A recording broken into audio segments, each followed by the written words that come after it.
नमस्कार, आप देख रहे हैं आर्य न्यूज। मैं हूं आपके साथ पल्लवी सिंह। रुक करेंगे राजस्थान की कुछ बड़ी खबरों की ओर। शुरुआत करेंगे राजस्थान में चल रहे छात्रों के हंगामे से। जिले में टीसी और चरित्र प्रमाण पत्र नहीं मिलने से नाराज हुए छात्र छात्राओं ने कोटा विश्वविद्यालय में जमकर बवाल काटा। बता दें कि विश्वविद्यालय के पूर्व छात्र संघ अध्यक्ष विजय प्रताप सिंह पनाहेड़ा ने और चंद्रशेखर नगर के नेतृत्व में प्रदर्शन करने पहुंचे छात्र छात्राओं ने कुलपति भवन का चैनल गेट तोड़ने की भी कोशिश की। बताते चलें कि आना सागर टीटी बीएड कॉलेज के छात्र छात्राओं ने विश्वविद्यालय प्रशासन को चेतावनी देते हुए कहा कि अगर कॉलेज प्रबंधन से 48 छात्राओं को टीसी और चरित्र प्रमाण पत्र नहीं दिलाया गया तो आत्महत्या कर लेंगे। दरअसल कई छात्रों को रीड एग्जाम में चयन हो गया था, लेकिन टीसी और चरित्र प्रमाण पत्र नहीं मिलने से उनका भविष्य इस वक्त दांव पर लगा हुआ है।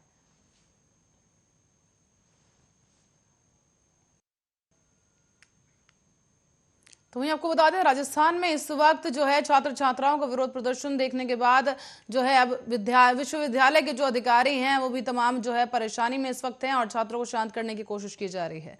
आगे बढ़ेंगे अगली खबर की ओर, जो कि बता रहे हैं आपको कि आयुर्वेद कंपाउंडर की भर्ती को देख रहे युवक ने तनाव में आने के बाद आत्महत्या कर ली है। मौत से पहले उसने लिखे सुसाइड नोट में अपनी मौत का जिम्मेदार पूर्व सीएम सहित सरकार के मंत्रियों को बताया है।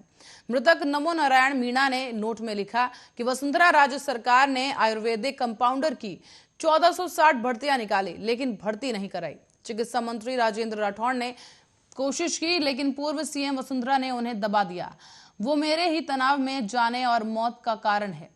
साथ ही मृतक ने यह भी कहा है कि सीएम गहलोत से माता पिता और मौसी के परिवार की आर्थिक सहायता करने की गुहार लगाई। मृतक के पिता भंवर सिंह मीणा निवासी नकदपुरा गांव के बताया गया है कि नमो नारायण 5 भाइयों में सबसे बड़ा था और उसने आयुर्वेद कंपाउंडर का कोर्स किया था और वो लगातार भर्तियां देख रहा था।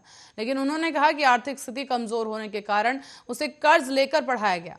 इसी कारण जो है नौकरी न लगने से वो परेशान हो गया और 2 महीने पहले एनआरएचएम और पटवारी परीक्षा देने के बाद भी उसको नौकरी नहीं मिली, जिस कारण वो तनाव में आ गया और खाना पीना छोड़ दिया। उसके साथ रहने वाले साथियों ने बुधवार को तबीयत खराब होने की जानकारी दी तो उसे गांव लेकर आए माता पिता उसके, जहां पर उसकी मौत हो गई।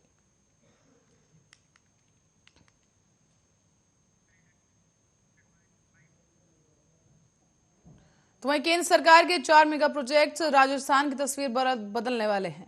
पहला प्रोजेक्ट दिल्ली मुंबई एक्सप्रेसवे है, जिसका काम शुरू हो गया है। इसका फायदा राज्य के 18 जिले जयपुर, अलवर, भरतपुर, दौसा, सवाई माधोपुर, टोंक, बूंदी, कोटा, अजमेर, भीलवाड़ा, चित्तौड़गढ़, उदयपुर, डूंगरपुर, गंगानगर, बीकानेर, नागौर, जोधपुर, बाड़मेर को मिलेगा। दूसरा प्रोजेक्ट है अमृतसर जामनगर एक्सप्रेसवे, जिसका काम भी शुरू हो गया है। और तीसरे दिल्ली अलवर रेल कॉरिडोर और चौथा है Delhi Ahmedabad bullet train project, जिसका काम भी शुरू होने वाला है।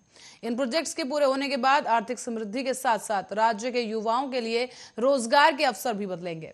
Delhi Ahmedabad bullet train project के करीब 875 किलोमीटर लंबे ट्रैक का 675 किलोमीटर हिस्सा राजस्थान से होकर गुजरेगा। 5 नदियों के ऊपर से निकलने वाले इस ट्रैक पर अलवर, जयपुर, अजमेर, भीलवाड़ा, चित्तौड़गढ़, उदयपुर और डूंगरपुर जिले समेत करीब 9 स्टेशन बनाए जाएंगे। इस दौरान दिल्ली में अहमदाबाद के बीच चलने वाली बुलेट ट्रेन की रफ्तार 350 किलोमीटर प्रति घंटा होगी। इस प्रोजेक्ट को शुरू करने की कवायद भी अब तेज हो गई है।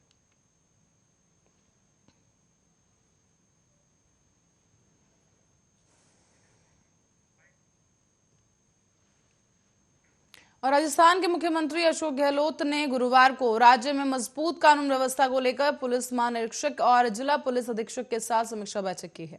इसके बाद उन्होंने कहा कि सभी पुलिस अधिकारी निष्पक्षता और सकारात्मक सोच के साथ काम करें ताकि राजस्थान पुलिस देश भर में पहले नंबर पर रहे। उन्होंने कहा है कि राज्य में मजबूत कानून व्यवस्था और जवाबदेह सुशासन सरकार का मूल मंत्र रहेगा। राज्य में अपराध के प्रति जीरो टॉलरेंस की नीति होगी और इसे हकीकत में बदलने की जिम्मेदारी जिला पुलिस अधीक्षकों की है। सीएम गहलोत ने निर्देश भी दिए हैं कि सभी जिला एसपी कानून की रक्षा, अपराधों की प्रभावी रोकथाम और पीड़ितों को न्याय दिलाने के लिए पूरी निष्ठा और समर्पण के साथ अपने कर्तव्यों का निर्वहन करें। साथ ही उन्होंने कहा है कि किसी भी राज्य में विकास और निवेश की स्थिति उसकी कानून व्यवस्था पर निर्भर करती है।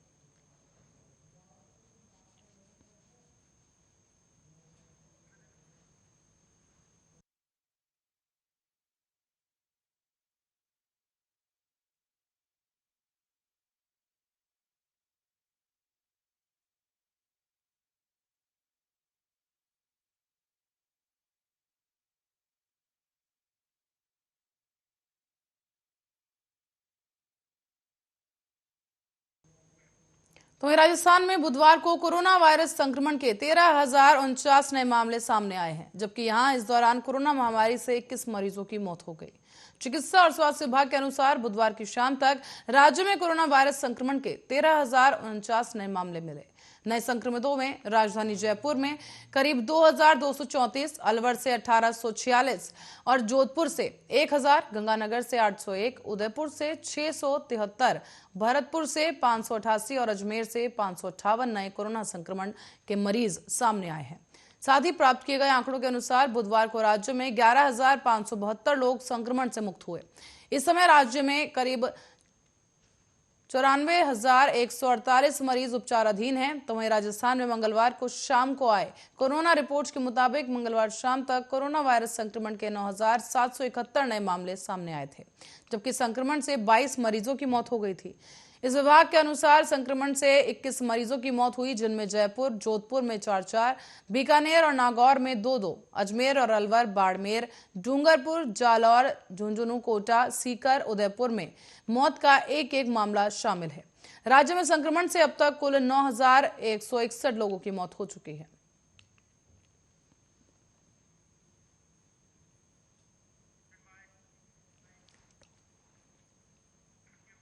तो वहीं राजस्थान में रीट परीक्षा का पेपर जयपुर स्थित शिक्षा संकुल से लीक किया गया था। इस बात की पुष्टि हो चुकी है। पेपर की सुरक्षा और बंटवाने वाली जिला कोऑर्डिनेटर की टीम में शामिल एक शख्स ने स्कूल कॉलेज संचालक ने शिक्षा संकुल में 24 सितंबर रात 8 बजे जो रीट पेपर था उसे चुरा लिया था। इसी के लिए 2 करोड़ रुपए में सौदा भी हुआ था और पेपर खरीदने वाले गिरोह से करीब 1.22 करोड़ रुपए भी लिए जा चुके थे, यानी कि 1 करोड़ करीब 22 लाख रुपए लिए जा चुके थे। एसओजी जारी हुई और इस दौरान अब तक की जांच में राजस्थान में 7 जगह पर पर्चा पहुंचा। जिला कोऑर्डिनेटर ने स्कूल कॉलेज संचालक को पेपर बंटवाने वाली टीम में शामिल किया।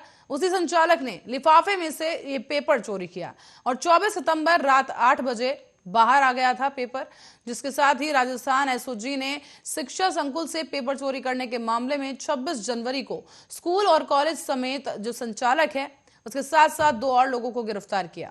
पकड़े गए आरोपियों में से कई अहम खुलासे किए गए, लेकिन एसओजी ने अभी मामले में कई परतों का खुलासा नहीं किया है। एसओजी और एसटीएस के एडीजी अशोक राठौड़ ने एक प्रेस वार्ता करते हुए बताया कि जगन्नाथपुरी निवासी रामकृपाल मीणा और जालौर के रणोदर स्थित चतलवाना निवासी उदयराम विश्नोई को गिरफ्तार किया गया है।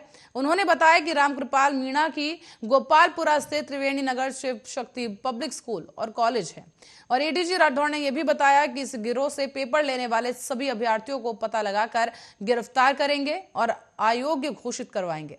गिरोह के अन्य सदस्यों की तलाश भी इस वक्त की जा रही है।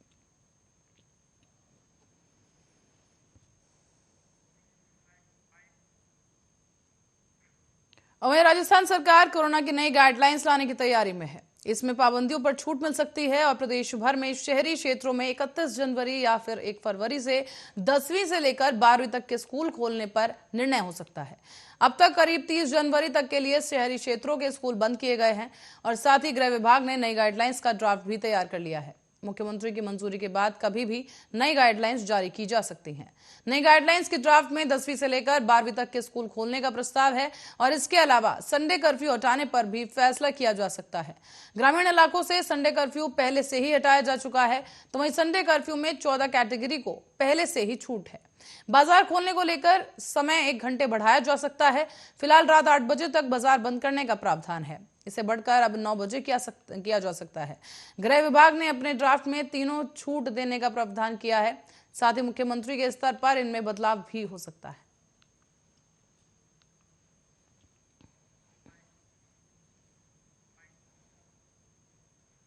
तो वही रीट पेपर से जुड़ी खबर आपको बता दें कि रीट पेपर लीक में एसओजी की जांच सामने आने के बाद अब इस परीक्षा को रद्द करने की मांग ने फिर से जोर पकड़ लिया है। एसओजी की जांच में परीक्षा से पहले ही शिक्षा संकुल से परीक्षा का पेपर लीक होने के खुलासे के बाद याचिकाकर्ता कैंडिडेट न्यायालय से जल्द सुनवाई की गुहार लगा रहा है। रीट अभ्यर्थी भागचंद शर्मा के वकील शुक्रवार को राजस्थान हाईकोर्ट में जल्द सुनवाई की एप्लीकेशन लगाएंगे। रीट परीक्षा रद्द करने, पेपर लीक और धांधली की सीबीआई से जांच करवाने और नए सिरे से परीक्षा करवाने जैसी कई मांगे याचिकाकर्ता ने जो वकील है उन्होंने हाईकोर्ट में सुनवाई के दौरान उठाएंगे। भागचंद शर्मा बनाम राज्य सरकार केस हाईकोर्ट में पेंडिंग है और केस की सुनवाई 27 जनवरी 2022 को होनी थी, लेकिन किसी कारण सुनवाई नहीं हो सकी है। और अब एसओजी की मौजूदा जांच से भी पता चला है कि इसमें बड़े अधिकारी और लोगों से जुड़े हैं। साथ ही 26 लाख परीक्षार्थियों के साथ साथ विश्वासघात हुआ है। ये बर्दाश्त नहीं किया जा सकता है, इसलिए राजस्थान हाईकोर्ट में शुक्रवार को ही भागचंद शर्मा बनाम राजस्थान सरकार पिटीशन पर जल्द सुनवाई की गुहार लगाते हुए एप्लीकेशन लगाएंगे। कोर्ट से परीक्षा को निरस्त करते हुए इसकी जांच सीबीआई से करवाने की भी मांग उठाई जाएगी।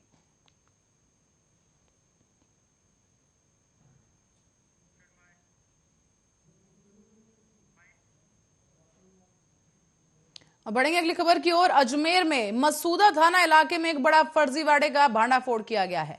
यहां पर एक महिला के नौकरी के लिए फर्जी दस्तावेज सामने आए हैं। दरअसल ये मामला टीचर की भर्ती को लेकर है, जहां पर एक टीचर ने अपनी उम्र 11 साल कम बताकर एक कोटे से नौकरी हासिल की। हालांकि महिला 28 साल नौकरी कर चुकी थी। इसके बाद किसी ने शिकायत की तो शिक्षा विभाग ने जांच के आदेश देते हुए महिला को नौकरी से बर्खास्त कर दिया है। इस शिकायत के बाद शिक्षा विभाग ने महिला को 10 महीने पहले ही बर्खास्त कर दिया और अब थाने में एफआईआर भी दर्ज करा दी गई है। इस मामले को लेकर जिला शिक्षा अधिकारी मुख्यालय प्रारंभिक शिक्षा अजमेर और सीबीईओ मसूदा ने मुकदमा दर्ज कराने के आदेश दिए। इस पर राजकीय उच्च माध्यमिक विद्यालय धोलादांता की प्रधानाचार्य पलविंदर कौर ने आरोपी महिला टीचर बारा कोटड़ी नगर अजमेर निवासी सुरेखा शर्मा के खिलाफ मसूदा थाने में शिकायत दी और पुलिस ने मामला दर्ज कर जांच शुरू कर दी है।